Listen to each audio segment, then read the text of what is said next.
Zenescope concludes the eclectic take on a silly old bear when Pooh learns about Bambi and Kanga's plan to take over the world.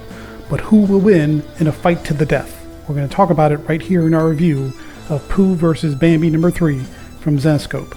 See you in 3.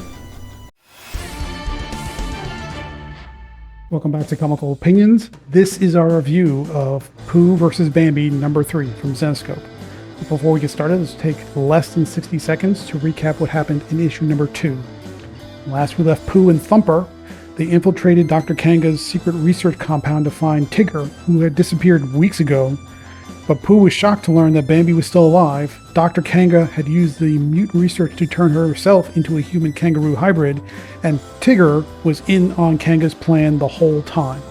So from every angle, Pooh was in a really bad state with all his former allies. Versus Bambi number 3, we begin with Bambi explaining how Pooh's favored status planted a growing seed of jealousy in him. Pooh was still his brother, so he treated him as family, but resentment boiled over into hatred the night Pooh shot him. This was way back in issue number 1. Dr. Kanga found Bambi, however, because the gunshot wasn't fatal, and nursed Bambi back to health. Together, Bambi and Dr. Kanga formed a new family, a new partnership, and they built a plan to take over the world's military using their mutant research. In Bambi's mind, his plan would earn the world's respect when the military is no longer under human control, who he saw as the root of all his problems. Noah Mitchell, who is the writer on the series, closes the chapter giving you all the details you need to know about Bambi's mysterious resurrection and survival and the new partnerships he built over the years when he was presumed dead by Pooh and General Robin. Backstory makes a lot of sense. You get where Bambi's coming from and why his deep-seated resentment towards Pooh had somehow now bubbled up into something much worse. But the big problem with the beginning of this issue, and a prevalent problem throughout the entire issue from beginning to end, is a huge amount of narration and dialogue that you get to. Almost every page is a wall of text. And for a short miniseries, I get it. You're trying to cram in a lot of information because you just don't have enough pages to tell the story you want to tell. But my gosh, there is a lot of reading in this issue. Bambi and Dr. Kanga head to a nearby plane where their new super soldiers, who they call heffalumps, are stored for delivery as part of a secret weapons program. As a parting gift, Bambi leaves Pooh and Thumper in the hands of Roo for torture and murder as long as he cleans up the mess and gets rid of the bodies when he's done. That's a pretty classic villain move. Of course, classic villain move is met with a classic hero move as Pooh coaxes Roo into revealing Dr. Kanga's master plan while he and Thumper work out an escape.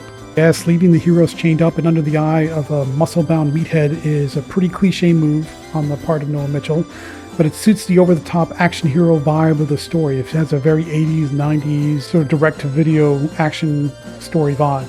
Plus, Pooh and Thumper's escape turns the tables on Roo, who spills the beans on details of Dr. Kanga's plan. Still, again, you have to wade through a lot of reading, a lot of text, a lot of dialogue to figure out what's going on. After dispensing with Roo, Pooh and Thumper steal a jeep and race to the plane before it takes off from the runway. Pooh leaps onto the land gear, but Thumper is left behind when Tigger, who is the were-tiger woman, attacks the speeding jeep, splitting up our heroes. Pooh works his way into the plane to stop the heffalump delivery, and then Thumper uses reflexes, timing, and a small bomb to send Tigger back into her human state with an explosive crash. We're talking about an homage to 80s and 90s action films. This sequence is about as action-packed as it gets. All credit goes to Jordi Tarragona for a thrilling airstrip chase. You get tension, you have edge-of-your-seat antics when the were-tiger, who's Tigger, is swiping at everybody and the jeep is swerving back and forth and fishtailing, trying to catch up to the plane. And as a bonus, the scene is a well-constructed way to separate Thumper from Pooh in the narrative and give Thumper the opportunity to tie up the loose end concerning Tigger. On board the plane, Pooh's attempt at a surprise doesn't last long. Kanga and Bambi activate the heffalumps to mindlessly attack and restrain Pooh. The silly old bear pleads with Bambi not to detonate the heffalumps and spread a mutant virus around the world. Bambi says, whoa, wait a minute, what are you talking about? And he's shocked to hear that the heffalumps were meant to explode, a piece of the plan that Dr. Kanga hid from Bambi. Realizing Kanga's vision for a new world is just as bad as Bambi's previous human leaders, the tables turn again, putting Bambi and Pooh on the same side of a fight once more. Mitchell uses a creative choice to hide a plan within the plan, which is a really clever way to subvert Bambi's loyalties and open his eyes to some of the choices he's made since his original falling out with Pooh. It's a great way to separate out his personality from the villainous personality of Dr. Kanga, so they don't seem too similar. And it also makes his flip from Dr. Kanga's side of the fight to Pooh's side of the fight more believable, which is good. Unfortunately, again, you have to wade through a lot of dialogue and narration to find out what's going on and get the full story. The issue ends with a sacrifice, lots of explosions, some reunions, and a very big hint that yet another character from Pooh's past is waiting to utilize Dr. Kanga's research for nefarious purposes. You see the character, but sort of the character's in shadow. You can kind of guess who it is. We're not going to spoil it here, but it is another character from Pooh lore, and if it comes to play in the next mini-series, then we'll have some more Pooh adventures from the 100 Acre Wood. Let's switch gears to talk about the art a little bit. When you see multiple artists on a single issue, that's usually a red flag. That means some kind of scheduling snafu happened. Either the script changed at the last minute and the original artist couldn't step in to go back and rework it, or some kind of scheduling snafu happened. That appears to be the case here, because the second artist came in, I believe it's Jordi Perez, came in right at the pivotal climax fight on board the plane. Now you're transitioning from one scene to the next. That shouldn't be a big deal, but to make this work, you really unless you're doing some kind of flashback or extreme change in venue, you can get away with different styles where the two artists don't really look like each other. When you're transitioning from one scene to the next in the same context, the artists really have to have very similar complementary styles. Tarragona and Perez have kind of similar styles, but not really.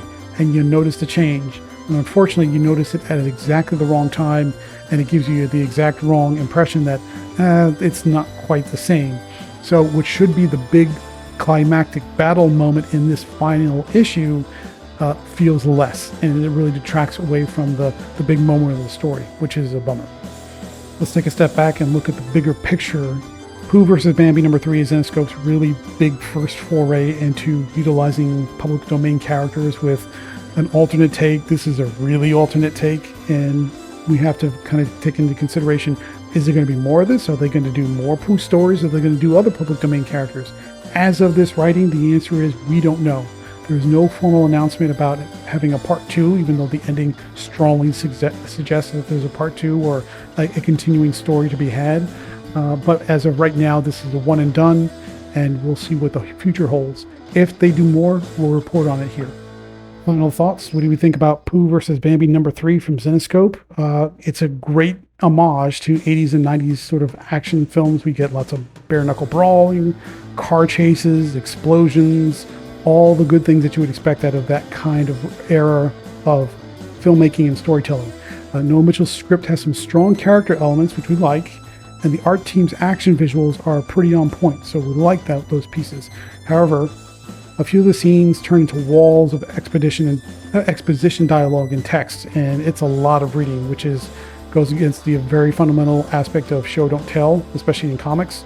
And there's an artist handoff at a key moment, like the climactic moment of the issue, that just throws you off, and it's a downer for what should be the finale or in the big final moment of this issue.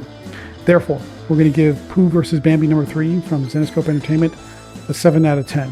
We're a little bit higher just because of the overall story and what Mitchell is trying to do here, but the execution brings the points down a few notches. So let us know what you think. Are you a fan of using public domain characters in new and interesting and kind of weird, funny, strange ways? Or do you like your public domain characters, even though they're now public domain, more traditional? Give us a thumbs up if you like what Zenescope's trying to do. At least appreciate the effort. And if you like more reviews just like this one, please stay tuned through the outro.